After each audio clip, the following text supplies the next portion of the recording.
What's up, guys? How's everybody doing? Yeah, happy Wednesday to you all.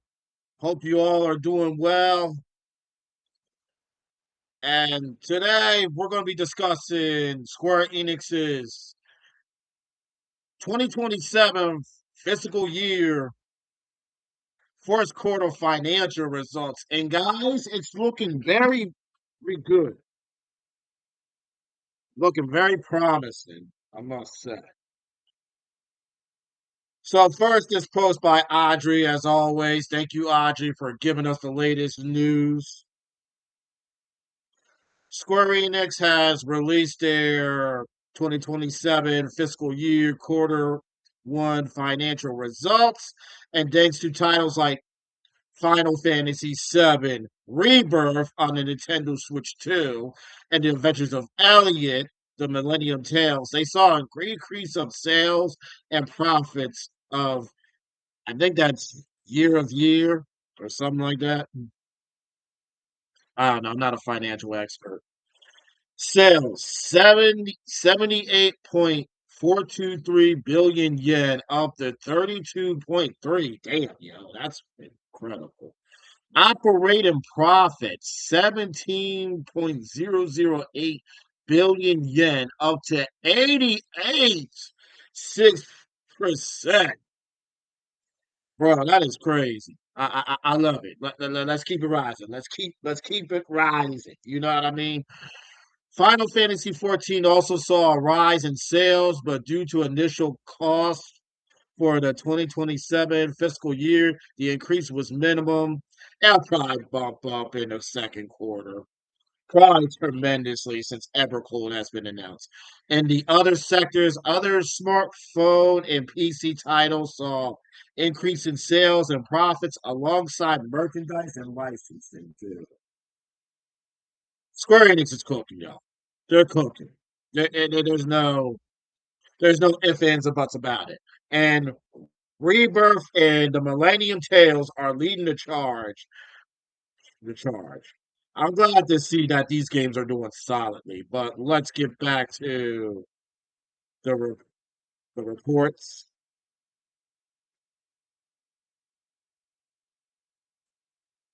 Also, I'm going to switch gears. Okay, Square Enix, this is Automation West. I started reading their articles more and more, and they're going to be one of my go-tos for news. But Square Enix sees 88% profit growth, citing strong performances across all categories of its video game business. Final Fantasy VII Rebirth, Adventures of Elliot drove profits in the HD game and console games. So, as we read this from Audrey's post, the strong performance driven by Square Enix's digital entertainment video game business, which saw revenue grow by 1.8%. Operating profit grow by 91.8% year over year. According to the company, all categories of its gaming business, HD games, MMOs, mobile PC saw improved performance with sales of Final Fantasy VII Rebirth and The Adventures of Elliot, the Millennium Tales, highlighted as steady contributors in the console sector. Additionally, Square Enix's catalog titles, games released on past fiscal years, also saw a boost in sales compared to previous years, contributing to the overall revenue and operating profit. So we are on the rise, y'all. Over in the MMO sector, mobile browser sector, Final Fantasy 14 saw an increase in revenue, player activity, but profit margins increased slightly due to expenses related to the game's upcoming expansion. So that goes in a little deeper. Live service titles such as Decennial Duelium Final Fantasy, Dragon Quest, sorry, I had to say that. growth were highlighted as high contributors to both revenues and profits. So it ain't just Final Fantasy VII Rebirth and the Adventures of Elliot, and also Final Fantasy 14. Dualium is doing well, it seems, and Dragon Quest Smash Growth are high contributors to this. So this is great news all around. I'm glad to see one company that I love learn the error of its ways and revamp itself and give customers what they want. Speaking to a certain, not speaking to a certain company in particular. Of course not. Should not.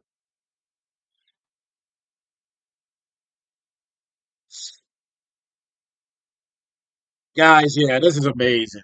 This is amazing news. I am, in all seriousness, and you all know who I'm talking about, the other company. Just shall remain nameless because I'm tired of hearing about them, talking about them. But Square Enix is on the rise, and this is fantastic news. They're going back to their bread and butter. They're going back to their roots, but still expanding, getting their games, excuse me, on other platforms, forums. Nintendo Switch and Xbox have been big for them.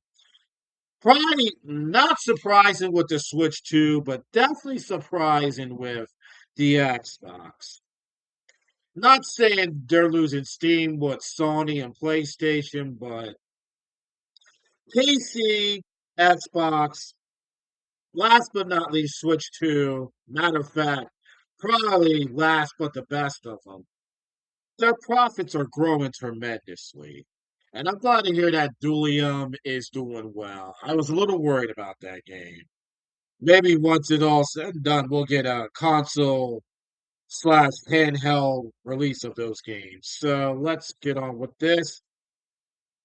I thought this was pivotal to their success, and Genki nails it very well. And also, Genki, congratulations on 100,000 followers. Well deserved third. Square Enix doing it like Capcom, focusing on multi platform. Catalog game sales seems to be working. Square Enix's financial reports were the most positive they have been in a while. Yes, totally agree. I should switch that screen. The most positive, and it can only go up from here, guys. I mean, it can definitely go up from here. And let's get into others. Okay, merchandising profits were up 28% year on year due to Dragon Quest and Final Fantasy figures and Final Fantasy trading card games. So, oh, that's doing quite well. All right. I honestly forgot about the trading card game. Mobile division sales increased due to increased player activity following the announcement of Final Fantasy 14 Evercold expansion. Yeah, it's about time I played Final Fantasy 14. I'm looking to clear up some other games first before I jump on it, but I will be jumping on that pretty soon. And then we have, and then now we're going to get into the deep dive. So I'll do this one first. A new look at Final Fantasy VII Revelation will premiere on Tuesday, August 25th, as part of Gamescom Opening Night Live, introduced by game director Naoki Hamaguchi. In other words, Hamagu, I think the fans like to call him. So this is at 11 p.m., 2 p.m. Eastern Time. And Final Fantasy VII is headlining the Gamescom. That's pretty cool and interesting. So yeah, I look forward to this new look. Apparently, there's another one on September 5th with Hamaguchi and Toroki Endo. And that's at PAX East September 5th. But I heard that was taken down, but still, great news. I look forward, as you know, I love Final Fantasy, especially 7, so I look forward to that. But this is the one, my friend, that I look forward to the most. Tune into a live stream of Kingdom Hearts panel from D23 on Disney YouTube on August 15th at 4:30 Pacific time. And guys, I also want to highlight, let's see, D23 Kingdom Hearts.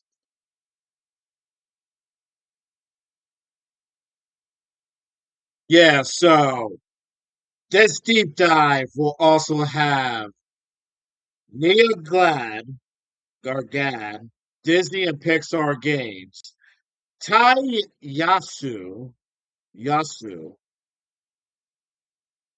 Tai Yasu is the co-director of Kingdom Hearts, I believe. Haley Joel Osment, who is the voice of our boy Zora, David Gallagher as Riku, and Renee Johnson as Disney character voices. So this is going to be a big one. And I saw on Instagram on a Game Rant post that Kingdom Hearts 4 has been confirmed to make an appearance. Thanks to Haley Joel Osment, David Gallagher, and Tai Yasu attending this thing. Do I believe that's going to happen? Absolutely. I believe the marketing train for Kingdom Hearts has begun. We are no longer thirsty, my friends. Yeah, so Square Enix is cooking. We got those deep dives coming up, two for Final Fantasy 7 Revelation and one for Kingdom Hearts. Four is going to be there. You got Disney personnel and Square Enix personnel saying, do not miss this live stream. We are, I am, if I can, I'm streaming it. I'm streaming it. I just hope the Disney lords don't come down on me. Hopefully. But yeah, that's it for this talk, guys. So happy Square Enix is on the rise. Love it. We are back, baby. We are so back. And now I'll see you guys in a little bit. I'm gonna end this one and then we're gonna get into Kingdom Hearts 2. And we are back. Love this. It's been a long day without you, my friend, and I'll tell you all about it when I see you